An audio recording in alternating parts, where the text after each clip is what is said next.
Hello everyone, welcome to my channel. My name is Ari, and today we're going to have some more stories about our toxic life. But before we start, it would be so much appreciated if you would subscribe to my channel, like the video, if you enjoy it, and maybe leave a comment down below. These simple clicks would mean a lot to the future of this channel and really reward the effort that I put in every day. And now without further ado, let's go. Today's first story. In this story, Obi proposed to his fiancée after 3 years of dating. While house hunting, his fiancée displayed an unusual interest in an attractive realtor, later revealing she had become one herself against his wishes. Invited to the realtor's house, he discovered his fiancée and the realtor together intimately. Confronting them, he exposed their affair through a police report, leading to their public shame and job loss. Grateful to have avoided a lifelong mistake, he reflected on the shocking turn of events.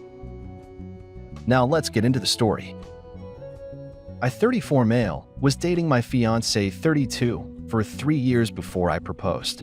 She grew up in a very sheltered household, so I was the first man she dated and slept with. We grew up in the country away from it all, so we felt old-fashioned compared to how a lot of people lived their lives, but that's how we liked it.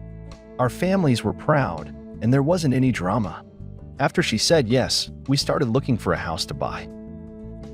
It figures that the first house we look at is being shown by an extremely attractive man, and I say that as heterosexually as possible. I wasn't worried at first.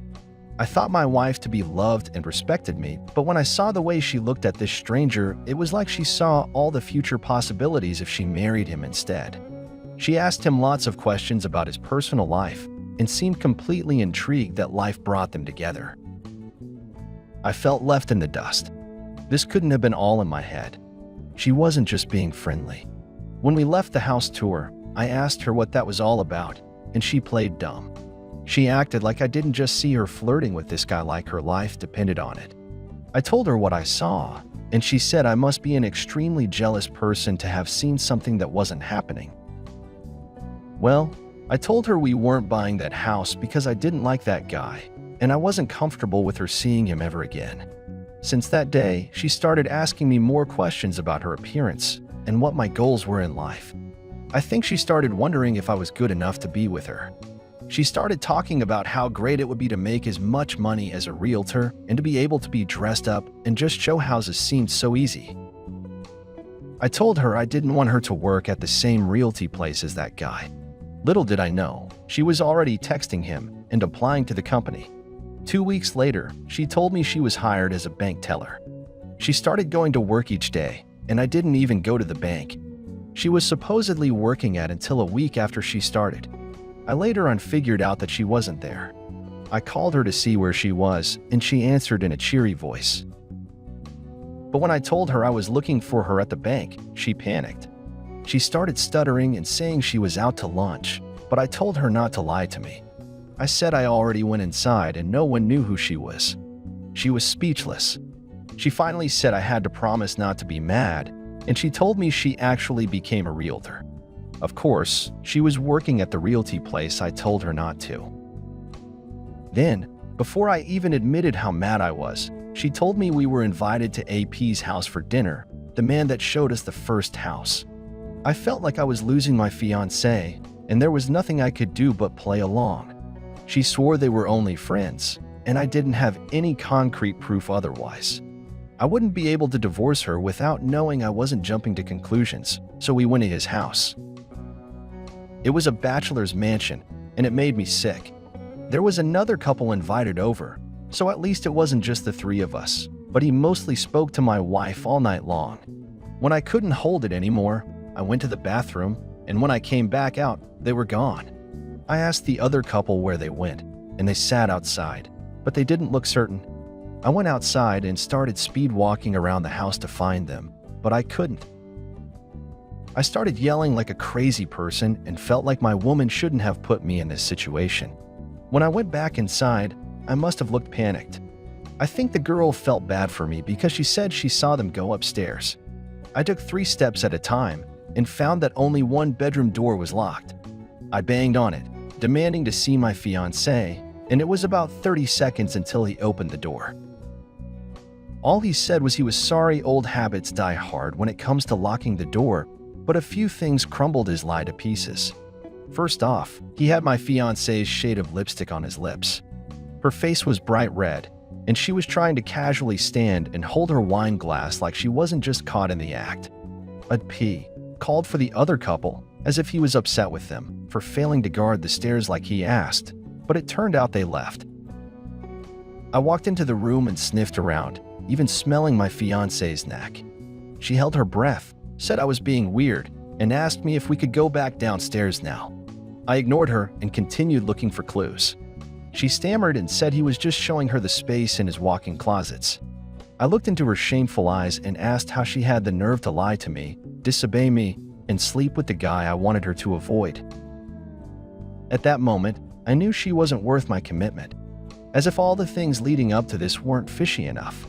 I told her she wasn't the hot stuff she thought she was, and she deserved to live a meaningless life without the sacred relationship between a man and a woman that I tried to have with her. AP was super quiet and awkward. He looked completely different from the confident selling man my fiancée was so infatuated with. I got in his terrified face and yelled that I should be him to a pulp for taking my woman from me.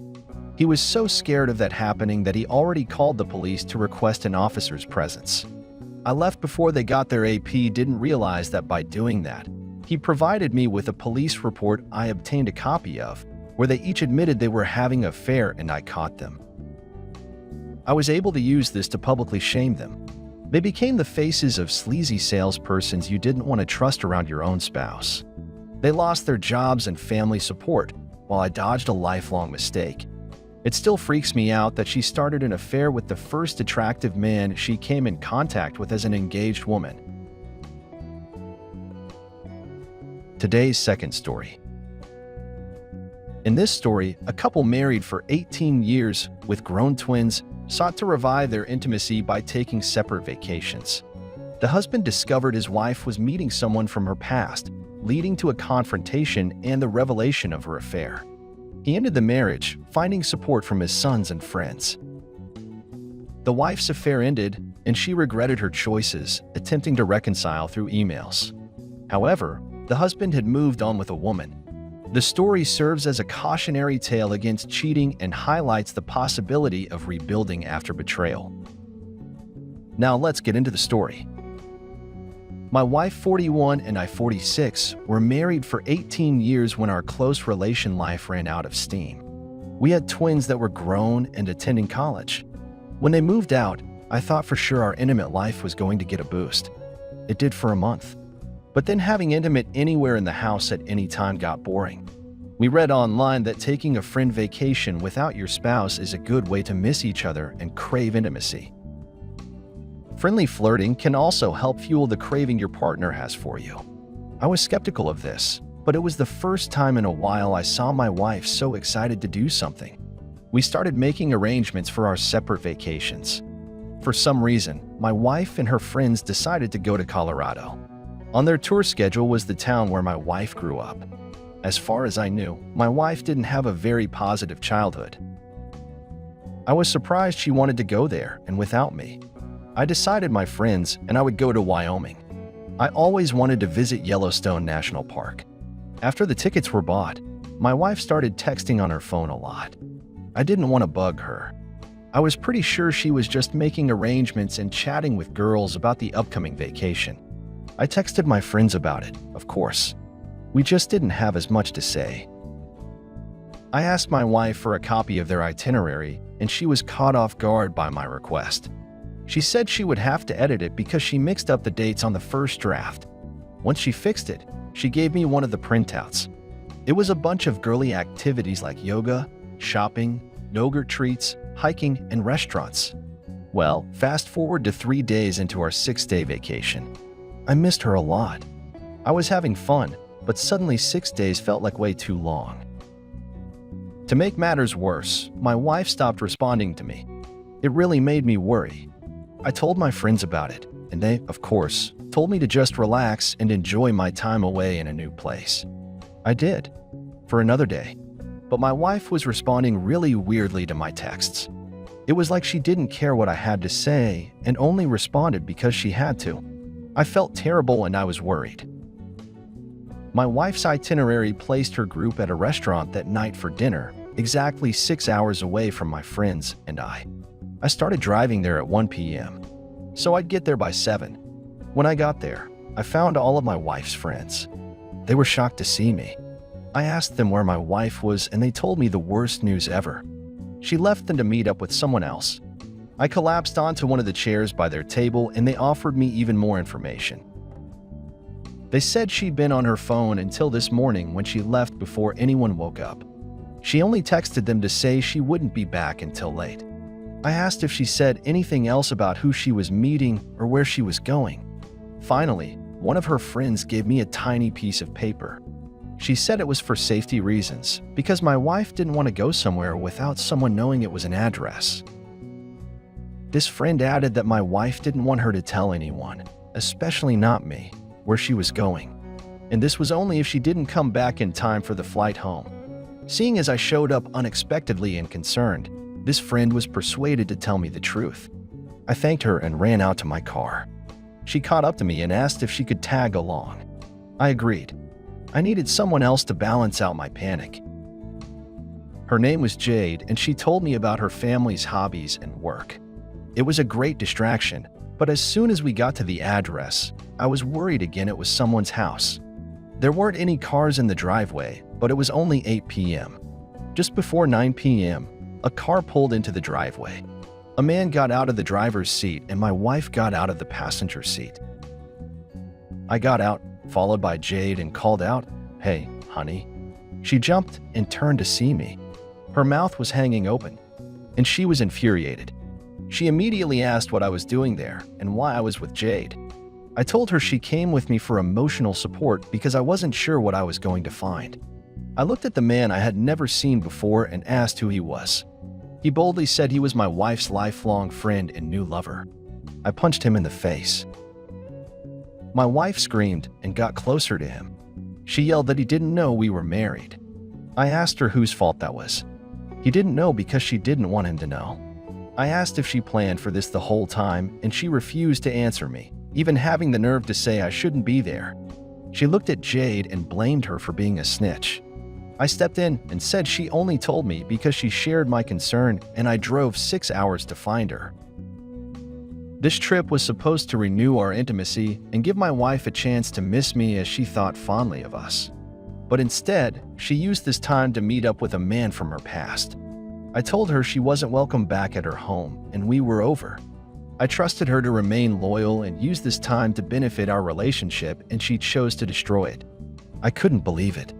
After all this ranting, her bold lover started cursing at Jade and I demanding we leave. He encouraged her to get in the house.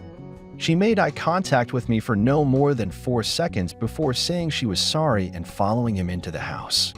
4 seconds was all the deliberation it took for my wife to leave me standing in another man's yard 4 seconds out of 18 years. I got back in the car with Jade and started driving back to the restaurant. She apologized for me having to go through all of this.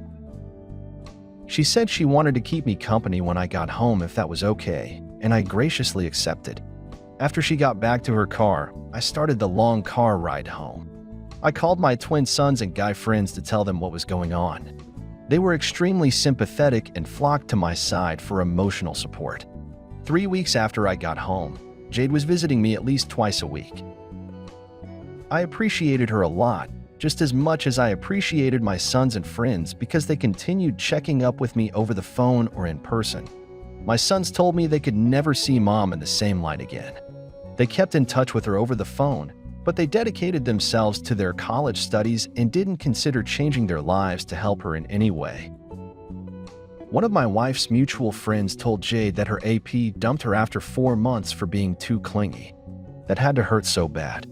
She was used to being married for 18 years. It's no wonder she was clingy to him. She probably wanted to be assured emotionally that she made the right decision, but that only made him leave her. I wondered what she was going to do with her life now, but I didn't try very hard to find out. An entire year later, I checked my old email address and found that my wife had been sending me emails weekly that entire time. The messages ranged from extremely angry with me to completely desperate for my response and love. I was honestly relieved I didn't find these messages until a year later, because by now I was romantically involved with Jade and wasn't tempted to take my wife back after her infidelity. I hope this story encourages people not to cheat. I hope it encourages people who are going through betrayal to know it's really okay. It's not the end of the world, and life goes on. Even though my wife's world turned upside down, she still had another chance to change her ways and make herself a better woman.